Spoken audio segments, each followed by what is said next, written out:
তো সরকার শুভেন্দু অধিকারীর কনভয় হামলা হচ্ছে। আমি আগের হামলার একেবারে ধারাবাহিক ছবি দেখালাম। শুধু শুভেন্দু অধিকারী নয়, বিরোধী দল করলেই হামলা হবে, এটাই কি ভবিতব্য এ রাজ্যের? কি করে সেটা হতে পারে? কি করে মেনে নেব?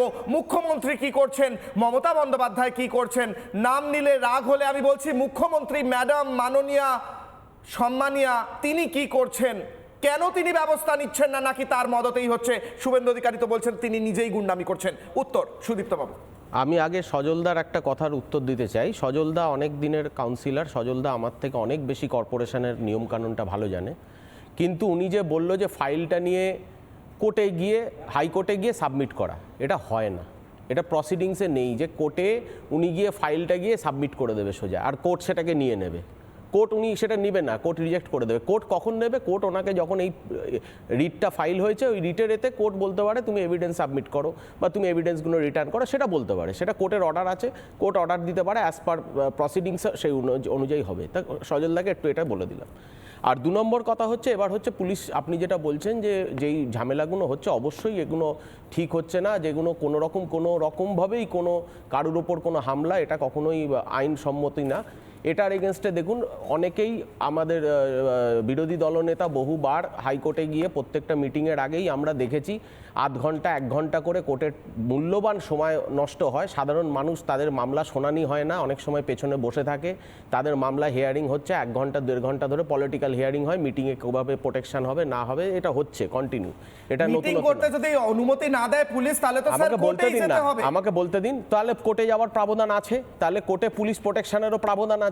যদি পুলিশ প্রোটেকশন যায়, কোর্টের অর্ডারে নিশ্চয়ই তাকে প্রোটেকশন দেয়া। আপনি বলছেন এই হামলাগুলো হচ্ছে কারণ কোর্টে যাননি শুভেন্দু অধিকারী। আমি আপনাকে কি বললাম?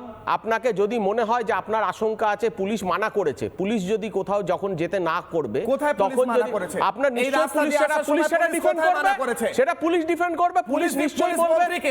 আপনি যখন কোর্টে যাবেন, পুলিশ রিপোর্ট চেয়ে পাঠাবে, হামলা হয়েছে, পুলিশ রিপোর্ট চেয়ে পাঠাবে, নিশ্চয়ই পুলিশ শুভেন্দু বাবুকে বারণ করেছে। আমি এক লাইন বলবো, পুলিশ কাছে তথ্য নেই, আপনি বলছেন পুলিশের কাছে তথ্য, নিশ্চয়ই পুলিশ সেটাকে ইনফর্ম করেছে না। পুলিশ নিশ্চয়ই ওনার যে প্রোটোকল অফিসার আছে তাকে নিশ্চয়ই বলেছে যে ওই রাস্তা এখন সেফ না, আপনি 8 ঘন্টা বাদে যাবেন, 1 ঘন্টা বাদে যাবেন। আপনারা যদি এখন একটা ঝামেলার জায়গায় ঢুকে গিয়ে একটা পুরো রাষ্ট্র জুড়ে কেমন করতে চান, নিশ্চয়ই পুলিশ বলেছে। আবার কি সজলদা কি বলছেন? আমি প্রথম বলছি যে উনি আমাকে এতক্ষণ ওই ফাইল কিভাবে হ্যান্ডওভার করতে হয় সেটা শেখাচ্ছিলেন। আমি শেখাইনি, আপনি বললাম, আমি প্রথমেই বলি যে আপনি কর্পোরেশন আইনটা অনেক ভালো জানেন। কর্পোরেশন জানার এটা জানা তো এক নয়, আপনি জানতেই পারেন, না জানার কি আছে? আপনি মমতা ব্যানার্জি নাম থেকে সব জানেন তা নয়, এটা আমি নাও জানতে পারি, কোনো অসুবিধা নেই। আমি আপনাকে একটা জিনিস শেখাই। প্রথম হচ্ছে এই রুটটা শুভেন্দু বাবুর তরফ থেকে পুলিশকে দেওয়া হয়, পুলিশের এসকর্ট ভ্যান ছিল সঙ্গে। এই যে পুলিশ 8 ঘন্টা পরে যাবেন ওখান দিয়ে, আচ্ছা এই 8 ঘন্টা পরে যাবেনটা সরকারের দুর্বলতা নয়?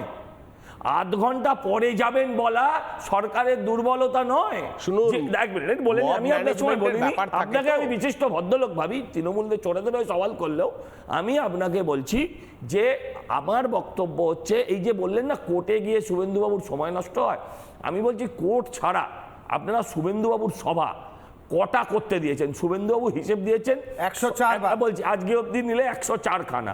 আপনি বলুন তো 104টে সভা করতে গেলেই বিক্ষোভ হতে পারে, সমস্যা হতে পারে, পুলিশি জটিলতা হতে পারে, তার মানে পশ্চিমবঙ্গে বিরোধীদের কথা বলার অধিকারটুকু থাকছে না, কারণ সেখানে হামলা হতে পারে, সমস্যা হতে পারে।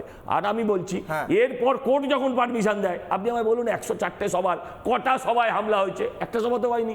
হামলাটা তো পুলিশি হামলা ছিল স্যার, হামলাটা তো প্রশাসনিক হামলা ছিল। আমার একটা কথা আমি সজলদাকে বলতে চাই যে প্রত্যেকটা সভায় এখন আপনারা জানেন পুরো পৃথিবী জুড়ে এখন একটা ধর্মীয় মেরুকরণের ঝামেলা চলছে, ভারতবর্ষ সেটাই শান্তি বজায় রেখেছে।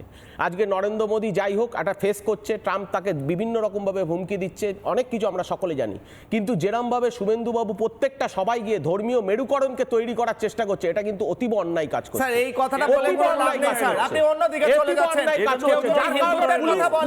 কেউ যদি হিন্দুদের কথা বলে তাহলে সেটা মেরুকরণ হয়, কেন বলবেন?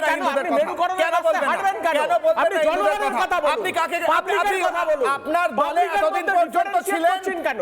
কে ছিল? একটা হাত ভরতপুরের criminal, বিধায়ক আর কি একটা বলেছিলেন non যখন criminal। আপনাদের দলে ছিলেন? এক মিনিট, কেটে ভাসিয়ে দেবো আমি নীলাভর কাছে আমি প্রত্যেকের কাছে বলি, আমি না মেরুকরণে- হ্যাঁ, হুমায়ুন কবির তো এদের দলে ছিলেন। না মেরুকরণ এক মিনিট, মেরুকরণে রাজনীতি হলে খুব অন্যায় হয়। হুমায়ুন কবিরকে সাসপেন্ড করেছেন, দলের এমএলএ রেখেছেন। বাবরি মসজিদের অবশ্যই। এক মিনিট, একে ভাসিয়ে দেবো বলেছেন।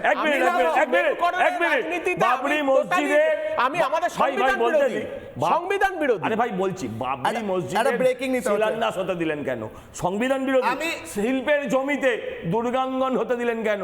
আরে ব্রেকিং নিউজ দিতে হচ্ছে প্রত্যেকের নানা ধরনের কন্টেন্ট দেখার জন্য লাইক করুন, শেয়ার করুন আমাদের ফেসবুক পেজ, সাবস্ক্রাইব করুন আমাদের ইউটিউব চ্যানেল। পাশাপাশি অন্যান্য ব্রেকিং নিউজের জন্য অবশ্যই চোখ রাখুন রিপাবলিক বাংলায়।